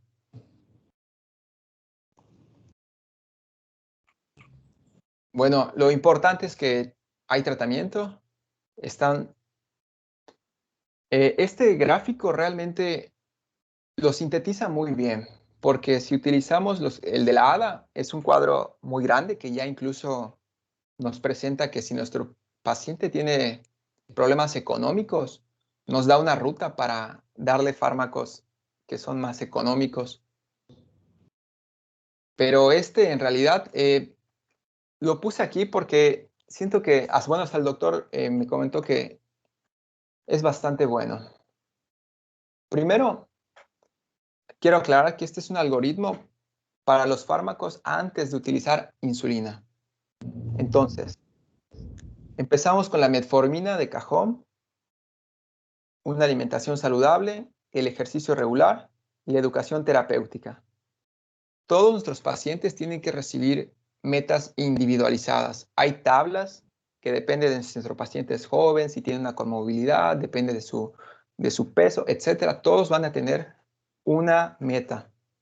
Sin embargo, esta meta siempre va a estar rondando una hemoglobina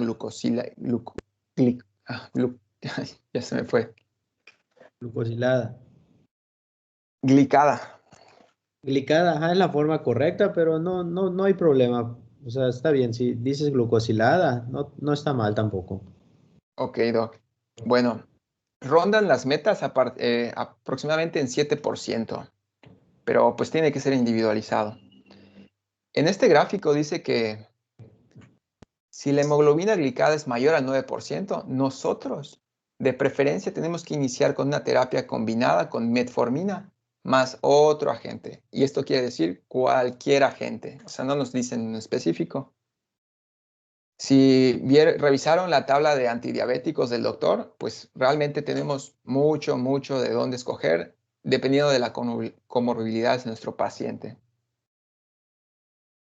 Dice, si síntomas cardinales, pérdida de peso, cetenuria o precisa más de 3 fármacos, iniciar insulinización. O sea, si nuestro paciente ya tiene esto y además ya está llevando 3 fármacos, nosotros ya tenemos que utilizar la insulina, pero eso lo vamos a ver más adelante. Aquí, CV significa cardiovascular.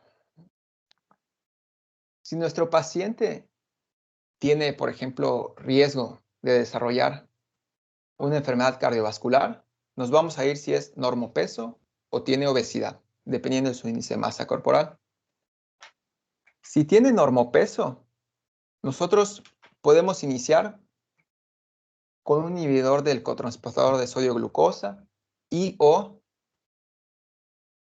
sea, pueden estar juntos o solos.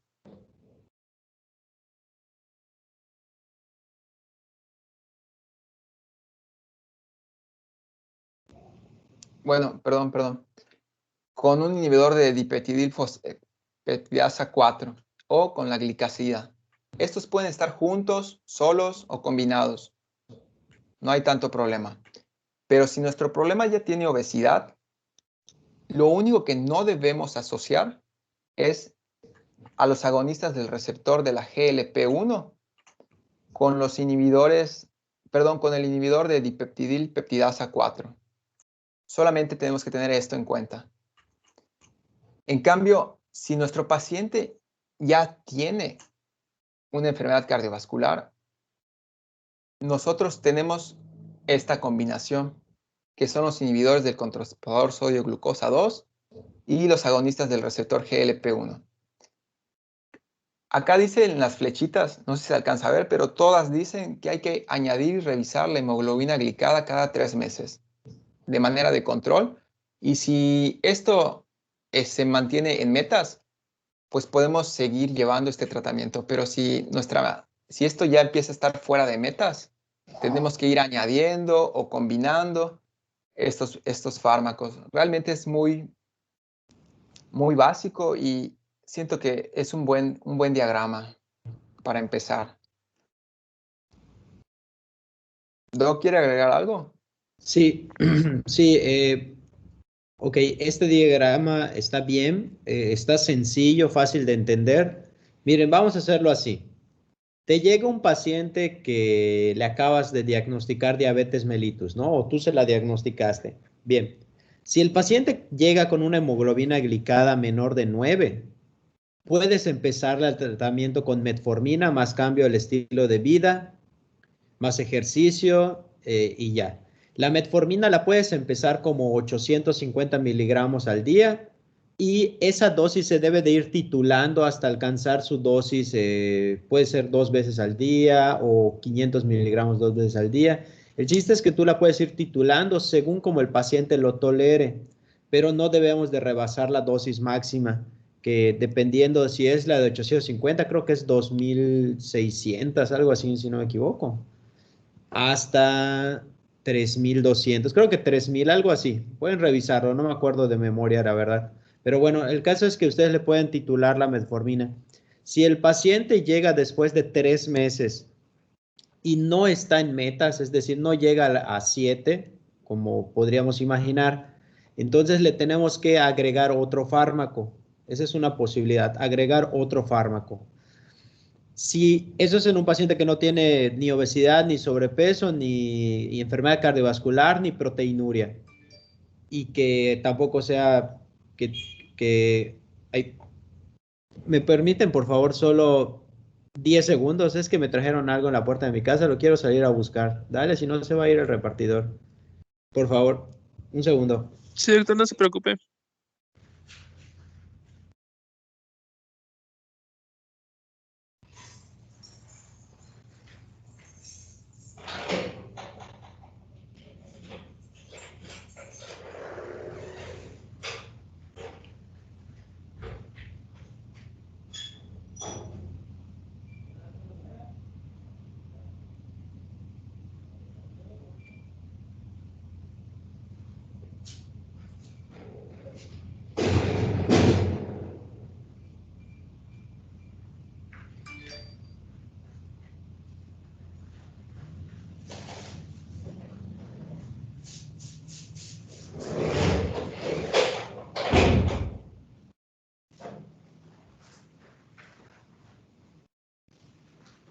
Ya regresé. Perdón, les decía que, por ejemplo, eso es lo que podrían hacer. Ahora, si cuando tú diagnosticas al paciente, el paciente te dice que tiene antecedentes, ¿sabe qué, doctor? A mí me dio un infarto hace 3 meses o hace 6 años. O ¿sabe qué, doctor? Ya me ingresaron por angina inestable. O ¿sabe qué, doctor? Ya me ingresaron por angina estable. Padezco de angina. O sea, si el paciente te está diciendo eso, es que tiene un riesgo cardiovascular importante y ahí le vas a dar metformina y le puedes añadir uno de los siguientes que están allá, que son esos que dicen ISGLT2, son los inhibidores del cotransportador de sodio glucosa tipo 2, que son relativamente nuevos. Cada cajita vale como 1,200 a 1,500 pesos, dura 30 días.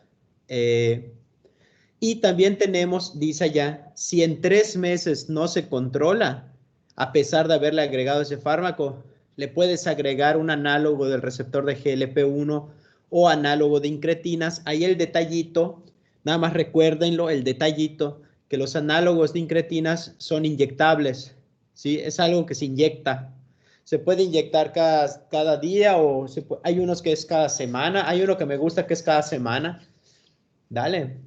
Si el paciente tiene proteinuria, los que han demostrado disminuir la progresión de la proteinuria y hacia nefropatía, los que lo han demostrado son esos dos que están viendo en este momento, que son el inhibidor del cotransportador de glucosa tipo 2 y las incretinas.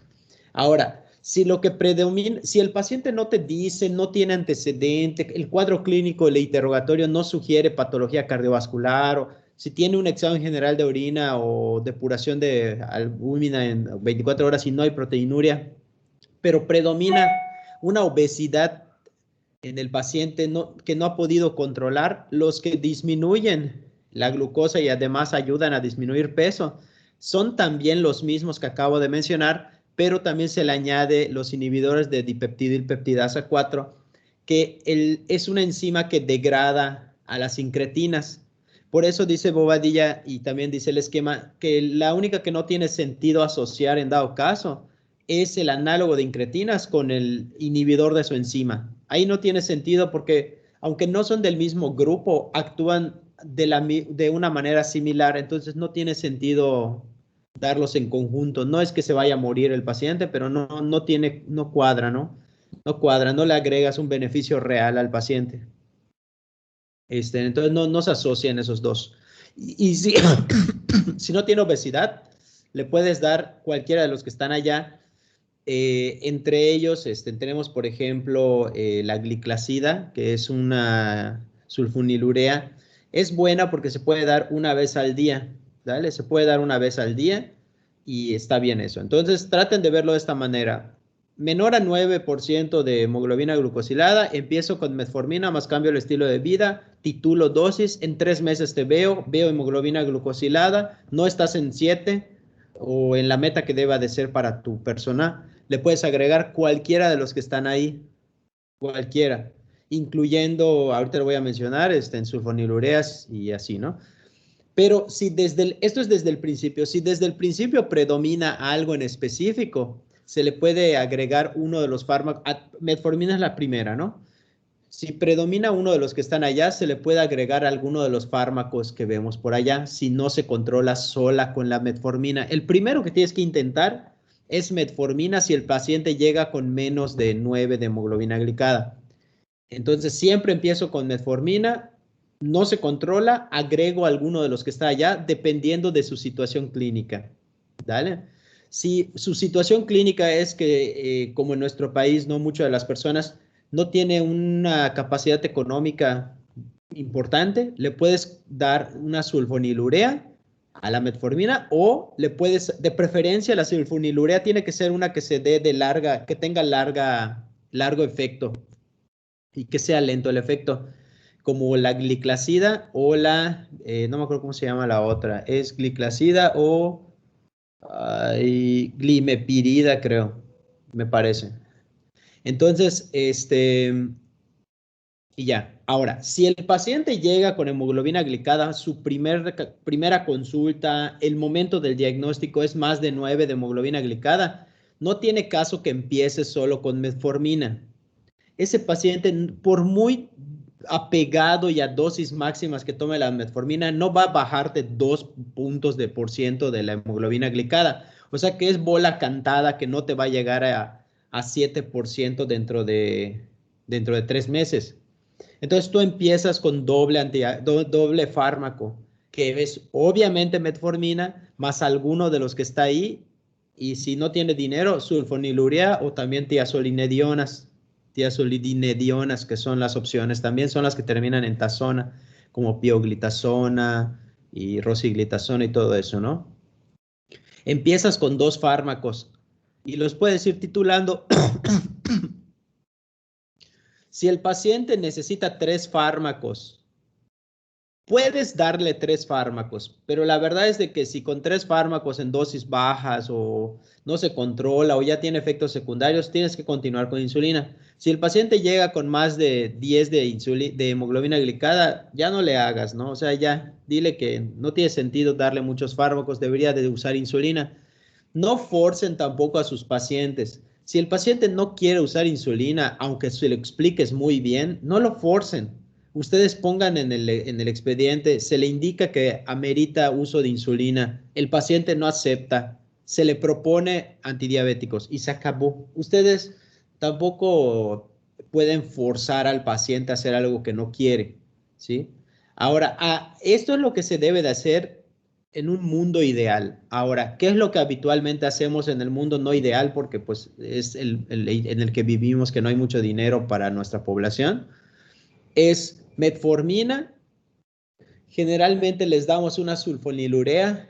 El sector público poco a poco ha ido adquiriendo sulfonilureas diferentes a la glibenclamida. La glibenclamida la van a ver que la usan en los unis tal vez, o cuando ustedes sean pasantes de servicio social en poblaciones muy alejadas, o simplemente que sean poblaciones que no tienen mucho recurso, puede ser que tengan que seguir usando la glibenclamida. No es lo ideal, pero debo admitir que la glibenclamida, aunque no es muy ideal porque tiende a hipoglucemia, sí baja la glucosa bastante bien. Hay que saber usarla. Desde mi punto de vista de experiencia, yo les recomiendo que traten no usarla en un horario nocturno. Sé que a veces es necesario, pero de preferencia evítenlo porque pueden hacer que el paciente le dé hipoglucemias y la verdad, eso no está nada chido, no está nada padre. Traten o eviten usarla en la noche. Pueden usarla en la mañana, pueden usarla en el almuerzo, si su descontrol es muy importante, la pueden usar cada 8 horas, pero de preferencia solo muy temprano y en la tarde antes de almorzar, si fuera el caso. Si los pacientes tienen mucha dolor abdominal por la metformina, díganles que suele quitarse conforme se va acostumbrando en 1 o 2 semanas. Díganle eso, ¿no? La distensión, la dispepsia suele mejorar cuando pasa con metformina, porque es uno de sus efectos secundarios más frecuentes, suele quitarse. Si de verdad chinga su torre, ya se lo diste, no mejoró, con dosis inclusive pequeñas de metformina le molesta, una alternativa a metformina puede ser las tiazolidinedionas, una opción, ¿no? Porque también es un sensibilizador. Puedes usarlo en vez de metformina. Ahí tenemos a la pioglitazona, dale. En vez de metformina y puedes combinarla con las demás, ¿no? Normal, como si solo la quisieras combinar con alguna de las que están ahí, no hay problema. ¿En qué otra cosa? Pero este esquema que está mostrando Bobadilla, la verdad es de que es un muy buen esquema, es muy resumido. No se asusten si ven discretas variaciones entre las guías. Por ejemplo, esta creo que es de la española, no sé, pero van a haber variaciones muy discretas. Al final de cuentas, la tendencia de hoy, de nuestros días, es si el paciente tiene un predominio de nefropatía o cardiovascular, los que están allá arribita, que son los inhibidores del cotransportador y los análogos de incretinas, por factibilidad, y por precio intentaríamos dar inhibidor del cotransportador porque es vía oral, ¿no? Que son las dapagliflozina y todos los que terminan en gliflocinas. Ahora, si el paciente es obeso, muy obeso, como suele pasar en nuestro país, las que están ahí abajo, que para fines prácticos son las mismas, solo le añadieron inhibidores de DPP4 que también son vía oral y son accesibles. Ahí tenemos a las que terminan en gliptinas como vildagliptina, sitagliptina, todas esas son vía oral. Si el paciente no está obeso, tampoco tiene antecedentes cardiovasculares relevantes y está con normopeso o sobrepeso, ahí tenemos tus opciones. Si el paciente es, pues vamos a decirlo de esa manera un poco exagerada y coloquial, es pobre, pues es metformina, una sulfonilurea que de preferencia tampoco tenga que ser glibenclamida, salvo que no tuvieras otra opción. Y en el peor de los casos, que no quiera usar insulina y sea económicamente, pues, pobre, si quieren decirlo de una manera más rápida, otra posible opción razonable, aceptable, podría ser tiazolinedionas, metformina y sulfonilureas, de preferencia no glibenclamida. Dale. ¿Por qué le dije a Bobadilla? Bobadilla había puesto una imagen de las guías de GPC. Yo le dije que la quite, porque la GPC, me gusta en algunos aspectos las GPCs mexicanas y me desagradan en otras, porque la GPC te pone un manejo, pero adecuado a la economía del país. Entonces, por ejemplo, ¿qué decía? ¿Te acuerdas, Bobadilla? Decía metformina y luego ¿qué decía? Opción de, o sea, añadidura, glibenclamida. Y eso no, en ese sentido no me gustó, porque como que al estudiante, si lo lee un estudiante, como que se queda con la idea de que así debe de ser, y no así debe de ser. O sea, en todo caso, mejor lo aprendes muy bien como debe de ser a nivel internacional. Y obviamente, ya cuando tú te veas en la necesidad de empezárselo a una persona que no tenga la capacidad económica, tú haces la adecuación. Si de por sí las guías sí tienen esa consideración de si no tienes dinero, haces esto, ¿no? Pero no, le dije que quite lo de la GPC porque nada más los confunde o no les enseña a cómo es lo ideal, ¿no? ¿Qué otra cosa?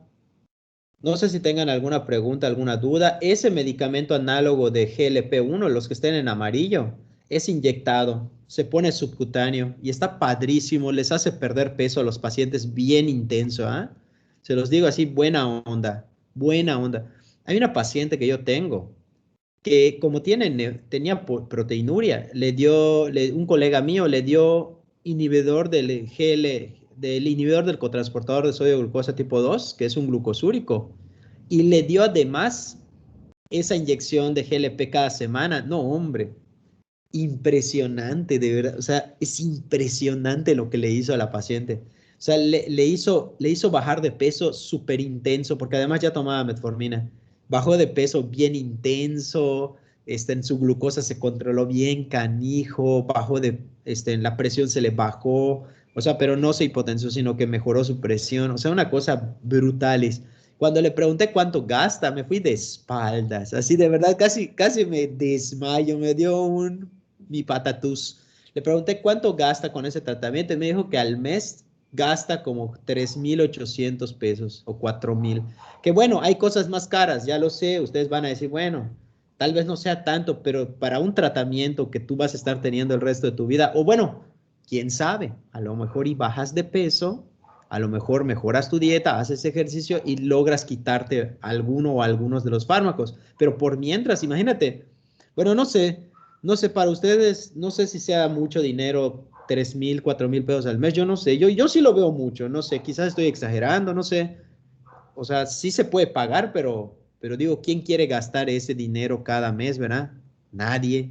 Entonces, por eso yo siempre le digo a mis pacientes, les digo, mire, un tratamiento bueno de diabetes vale 4,000 pesos al mes. ¿Qué podrías hacer con 4,000 pesos al mes? Me dicen, pues no sé, me puedo comprar un hornito, puedo comprarme ropa, ok, le digo, imagínese que usted todavía no tiene diabetes, o sea, cuando son prediabéticos, ¿no? Imagínese que si usted sale a correr diario, ¿cuánto le cuesta eso? Nada. Oye, ¿cuánto le cuesta una verdura? Es más cara la verdura que no sé qué. No, ahí está. Pues coma mejor, haga ejercicio y usted se va a quedar con esos 4,000. Entonces, sé que es una manera chusca, pero es una manera de ver la perspectiva de que si se cuida, pues digo, no tiene que estar gastando esta cantidad de dinero tan impresionante, ¿no? No sé si tengan alguna pregunta en lo referente a cómo se puede hacer el manejo de los antidiabéticos. ¿Alguna pregunta, alguna duda que les surja de repente? ¿No tienen alguna pregunta? La tabla que les proporcioné, yo se la di a los médicos pasantes y no lo van a creer, cómo me la piden de verdad, cómo les sirve un montón esa tabla. Yo les di la clase de diabetes cuando eran pasantes. ¿Eran pasantes o eran internos? No me acuerdo, creo que eran internos, me parece. Me pidieron que yo les apoye. Y les mostré esta tabla que les mostró Bobadillo, les mostré mi tabla. ¿Qué dice? Y y les sirve un montón. De hecho, a veces cuando ya se les borró el link de donde la descargan, porque yo se las pasé, me la piden, mándamela por correo, doctor Ortiz. Entonces así la pueden utilizar ustedes. Por ejemplo, ustedes pueden tener este esquema junto con ustedes, ¿no? Y si no te acuerdas cuáles son los inhibidores del cotransportador, pues vas a la tabla y ahí dice cuál es el inhibidor del cotransportador y ya estuvo, sin mayor ciencia ni nada, solo lo lees. Ah, es dapagliflozina. Tome, señora, tiene que tomar este medicamento, ¿no? Por favor, digo, como dijo Bobadilla, hay que tener un contexto, ¿verdad? Digo, tampoco somos robots que solo leamos lo que dice la guía y así bruscamente y sin miramientos solo hagamos lo que dice la guía. La guía es eso, la guía es una guía, no es un dogma o algo así, ¿me entiendes? O sea, cada paciente se tiene que individualizar. Por ejemplo, a lo mejor tenga riesgo cardiovascular, chicos. Tuvo un infarto hace 3 meses, pero el paciente te dice que ni tiene seguro de ningún tipo y no tiene dinero. No vas a ponerte perro y le vas a seguir diciendo que compre su dapagliflozina, ¿me entiendes? Metformina con dapagliflozina. O sea, el paciente no tiene dinero, por favor. O sea, solo tienen que adecuarse. O sea, ustedes van a decir en su expediente, el manejo ideal del paciente es tal y tal, se le propone, refiere no poder llevarlo a cabo, punto, se da alternativa de manejo con menos, no sé, no ponga nada, solo se le da otra alternativa, se acabó y ya. Se le explica al paciente cuál es el tratamiento, más sin embargo no puede llevarlo a cabo. No entren mucho en detalles, ya estuvo. Ponen eso y le dan una alternativa de tratamiento. Así es. Bueno, no sé si tengan alguna pregunta o tú, Bobadilla, si tienes alguna pregunta o algo que quieras comentar. No, Doc, está muy bien. Nada más le quería comentar que pues ya son las 2 casi y tenemos clase de onco. No sé si quiere que continuamos el martes. Claro, sí, mejor continuamos el martes para que no se atrasen. Y sí, el tratamiento que le dije que ayudó a la amiga de mi paciente, que ahora es mi paciente, este, es mi paciente porque mi amigo no tiene tiempo para ver a su familia. Pero el caso es que es metformina con dapagliflozina, que es un inhibidor del cotransportador de sodio de glucosa tipo 2, y le dio también análogos de incretinas. Ahí yo siento que se aceleró un poco mi cuate porque, o sea, como sabe que tiene el antecedente cardiovascular, su tía, no, perdón, que tenía nefropatía, de golpe le sumó los dos, ¿no? Cuando la literatura te dice que le des chance, ¿no? O sea, 3 mesecitos para ver qué pasa, ¿no? Con la hemoglobina glicada, no, mi cuate le zumbó. O sea, sí tenía que agregarle uno de los dos, de los que están arriba, pero él chinga, le dijo, los dos, ¿cómo sabe que uno es semanal la inyección? Entonces, se lo dio, pero sí, o sea, le funcionó bien cañón, así, bajó de peso, la señora estaba súper feliz. Tampoco quiere decir que todos van a bajar tan impresionante de peso, ¿verdad? Como que fue un efecto en ella muy interesante, ¿no? Pero los dos que ven allá, tanto la inhibidor del cotransportador y el análogo de incretinas, te hacen bajar de peso así bien intenso, ¿no? Te hacen bajar de peso y la verdad es que es bastante bueno para los pacientes esa bajadita de peso. Así es. Bueno, chicos, entonces los dejo para ya no estarles atrasando con sus clases. Que tengan bonita tarde, cuídense mucho y luego terminamos el martes y te digo mis comentarios, Bobadilla.